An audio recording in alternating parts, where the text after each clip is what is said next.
గత కొద్ది రోజులుగా ఉత్తరప్రదేశ్, ఉత్తరాఖండ్ రాష్ట్రాల్లో ప్రతి ఏటా జరిగే అతి ప్రముఖమైన కావడి యాత్ర మార్గంలో ఏవైతే నిబంధనలు ఉత్తరప్రదేశ్ ప్రభుత్వం, ఉత్తరాఖండ్ ప్రభుత్వం ప్రతి దుకాణంపై, ఆ దుకాణం హోటల్పై, ఈవెన్ తోపుడు బండిపై ఆ యజమాని పేరు, అందులో పనిచేసే సిబ్బంది పేర్లు పెట్టాలనేసి ఏదైతే ఉత్తర్వులు జారీ చేసిందో దేశవ్యాప్తంగా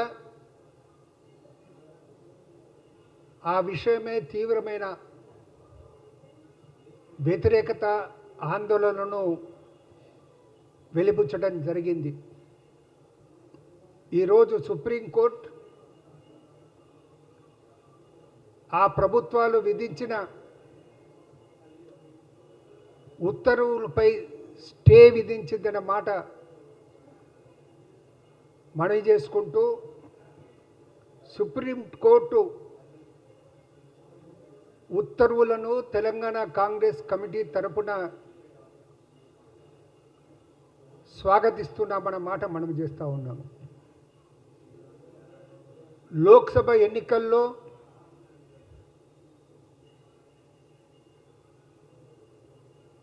తమ అనుకున్న రీతిలో రిజల్ట్స్ రాలేదని, మతతత్వాన్ని ఇంకా పెంచే ధోరణితో మతాల మధ్య, కులాల మధ్య అంతరాలను, విద్వేషాన్ని పెంచే రీతిలో బీజేపీ పాలిత రాష్ట్రాలు, ఆ ప్రభుత్వాలు అనేది ప్రయత్నం చేస్తుంది. అందుకు నిదర్శనమే ఉత్తరప్రదేశ్, ఉత్తరాఖండ్ ప్రభుత్వాలు విధించినటువంటి నిబంధనల మాట మీకు మనవి చేస్తూ ఉన్నాను. ప్రజల మధ్య పరస్పర విశ్వాసం, సోదరతృత్వాన్ని పెంచాల్సినటువంటి ప్రభుత్వాలు, ముఖ్యంగా బీజేపీ రాష్ట్ర ప్రభుత్వాలు ప్రజల మధ్య చిచ్చు పెట్టే ప్రయత్నం చేయటాన్ని తెలంగాణ ప్రదేశ్ కాంగ్రెస్ కమిటీ తీవ్రంగా ఖండిస్తుందన్న మాట కూడా మనం చేస్తూ ఉన్నాను. ఈ రోజు నుండి అంటే జూలై 22 నుంచి ఆగస్టు 2 వరకు హరిద్వార్ నుండి, వారణాసి నుండి ఈ రాష్ట్రాల ప్రజలు వేలాది సంఖ్యలో వచ్చి గంగా జలాన్ని స్వీకరించి కాలి నడకన వాళ్ళ ప్రాంతాలకు పోవడం జరుగుతుంది. అక్కడ ఈ పవిత్రమైన ఈ గంగా జలాలతో వారి ప్రాంతాల్లో ఉన్నటువంటి శైవ మందిరాల్లో శివుడికి అభిషేకం చేయటం జరుగుతుందన్నమాట మీకు మనవి చేస్తూ ఉన్నాను. ఈ కావడి యాత్ర ఈ రకంగా అంటే మనకనేది కావడి యాత్ర అంటే ఏందో అనేది ఒకటి సంశయం ఉంటుంది. కాబట్టి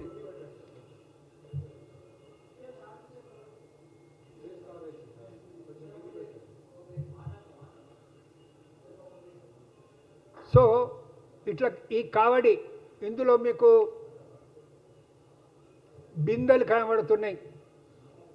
ఆ కర్రకనేది ఆ బిందెలను తాడుతో కట్టి ఆ బిందెల్లో నీళ్లు గంగా జలాన్ని స్వీకరించి వారి ప్రాంతాలకు కాలి నడకన వెళ్ళటం అనేది ఒక సంప్రదాయం. వేలాది మంది భక్తులు పాల్గొంటారు. ఇందులో ప్రభుత్వాలకు వాళ్ళకు తగిన ఏర్పాట్లు చేయటం ప్రభుత్వాల విధి.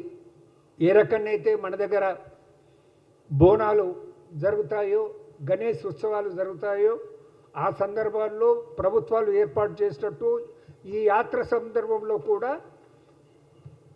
ప్రభుత్వాలు ఏర్పాటు చేయడం అనేది అది సహజమే. కానీ నీచబుద్ధి ఈ ప్రభుత్వాలది. ఆదిత్య యోగినాథ్ యొక్క నీచబుద్ధి ఏంటంటే, ఇంతకు ముందే కొన్ని ప్రకటనలు కొందరు చేయటం జరిగింది. ఈ యాత్రలో పాల్గొనేవారు కేవలం హిందువుల తమ మతం వారి యొక్క షాపుల్లోనే హోటల్లోనే పోవాలి, ఏమైనా ఖరీదు చేస్తే చెయ్యాలి, తింటే తినాలి అనే మాట వారు చెప్పడం జరిగింది. ఇప్పుడు వాళ్లకు ఆర్డర్ రూపంలో ఇచ్చింది ఏంటంటే, అది తోపుడు బండి కానివ్వండి, హోటల్ కానివ్వండి, దుకాణం కానివ్వండి, యజమాని పేరు రాయాలి. యజమాని పేర్లతో పాటు అందులో పనిచేసే సిబ్బంది పేరు కూడా రాయాలన్నమాట పేర్కొనడం జరిగింది. కొన్ని వార్తలు రావటం జరిగింది కొన్ని సోషల్ మీడియాల్లో. కొన్ని ప్రాంతాల్లో ఒక షాప్లో కొందరు అన్య మతస్థులు అనేది సిబ్బంది కొన్ని సంవత్సరాలుగా పనిచేస్తున్నా కానీ ఈ యాత్ర సమయం వరకు వారిని అనేది ఆ షాపుల్లో నుంచి తొలగించడం జరిగింది. ఇది ఈ ఆర్డర్ యొక్క పర్యవసనంగా జరిగిందన్న మాట కూడా మీ దృష్టికి తీసుకొస్తా ఉన్నాను. సో ఈరోజు సుప్రీంకోర్టు స్టే విధించడంతో దేశ ప్రజల్లో ఒక విధ్వంసాన్ని రెచ్చగొట్టే ఒక చర్యకనేది ముగింపు పలికిందని నేను భావిస్తూ ఉన్నాను. ఈరోజు పార్లమెంట్లో కూడా ఈ అంశాన్ని లేవనెత్తుతామనేసి కొందరు సభ్యులు చెప్పడం జరిగింది. మోడీ గారు సరైన రీతిలో స్పందించాలి. భవిష్యత్తులో ఇటువంటివనేది ఈ దేశ సమైక్యతకు భంగం కలిగిస్తాయి. ఇది యాంటీ నేషనల్ స్టెప్, జాతి వ్యతిరేక చర్యగా భావించాలి. ఇటువంటి నిర్ణయాలు ఏ ప్రభుత్వం తీసుకున్నా ఆ ప్రభుత్వాన్ని వెంటనే బర్తరఫ్ చేయాలి. ఈ అంశంపై పార్లమెంట్లో కూడా ఒక తీర్మానం చేయాలని నేను మనవి చేస్తూ ఉన్నాను. ఇక యోగి ఆదిత్యనాథ్కి వస్తే, ఆయన పేరు యోగి ఆదిత్యనాథ్గా ఉండటానికి అనర్హుడు. ఒక యోగి అని ప్రకటించుకునే వాడిలో, ఒక యోగిలో ఆయనలో ద్వేషం ఉండకూడదు. ద్వేషము లేనివాడే యోగి అని అనిపించుకోవడానికి అర్హుడు. అదేవిధంగా ఆదిత్యనాథ్, ఆదిత్యుడంటే సూర్యుడు. సూర్యుని కిరణాలు అందరి మీద ప్రసరిస్తాయి. ఒకరి మీద ప్రసరించి ఒకరి మీద ప్రసరించకుండా ఉండేవి. ఈయన ఆదిత్యనాథ్ యొక్క చూపు మాత్రం కొందరిపైనే ఉంటుంది, కొందరిపై ఉండదు. కాబట్టి ఆ పేరుకు యోగి ఆదిత్యనాథ్ అనర్హుడు అనే మాట కూడా నేను మనవి చేస్తూ ఉన్నాను. సుప్రీంకోర్టు యొక్క స్టే ఇచ్చినందుకు, ఈ ఆర్డర్పై స్టే ఇచ్చినందుకు ఒకవేళ బాధ్యత గల వ్యక్తి అయితే యోగి ఆదిత్యనాథ్ ఉత్తరప్రదేశ్ ముఖ్యమంత్రి పదవికి రాజీనామా చేయాలి అని కాంగ్రెస్ పార్టీ డిమాండ్ చేస్తుందన్నమాట కూడా మనం చేస్తూ ఉన్నాం. మరొక విషయానికి వస్తే, స్మితా సబర్వాల్ గారు మనకు తెలిసినంత వరకు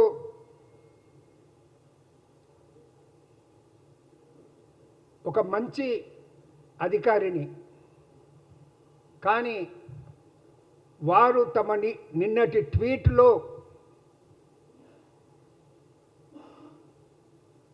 ఏ విధంగానైతే కొన్ని విషయాలపై స్పందించడం జరిగిందో దాన్ని కాంగ్రెస్ పార్టీ తీవ్రంగా ఖండిస్తుంది. Disabled persons IAS IFS IPS ఉద్యోగాలకు ఫిట్ కార్ అనే పద్ధతిలో ఆమె మాట్లాడటం అనేది ఒక ఉన్నతాధికారినిగా ఉన్నటువంటి వ్యక్తి మాట్లాడటం అది సమంజసం కాదు.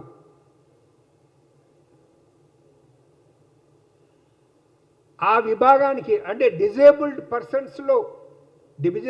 పర్సన్స్ అయినా కానీ భగవంతుడు వారిలో అనేది కొన్ని శక్తులను అనేది చాలా మందిలో ఉంచుతాడు. మనలో స్పోర్ట్స్లో కూడా పాల్గొని వారిని చూసాం. వారు ఫిజికల్లీ డిజేబుల్డ్ కావచ్చు, ఇతర రీత్యా డిజేబుల్డ్ అయినా కానీ సమాజానికి సేవ చేసే అర్హత వారికి ఉంది. అటువంటి వారిని నిరుత్సాహపరిచే విధంగా వ్యాఖ్యలు చేయటం అది కూడా ఒక అధికారినిగా పదవిలో ఉండి మాట్లాడటం ప్రభుత్వం అనేది అంగీకరించొద్దనేసి నేను ప్రభుత్వాన్ని కూడా మనవి చేస్తూ ఉన్నాను. Thank you.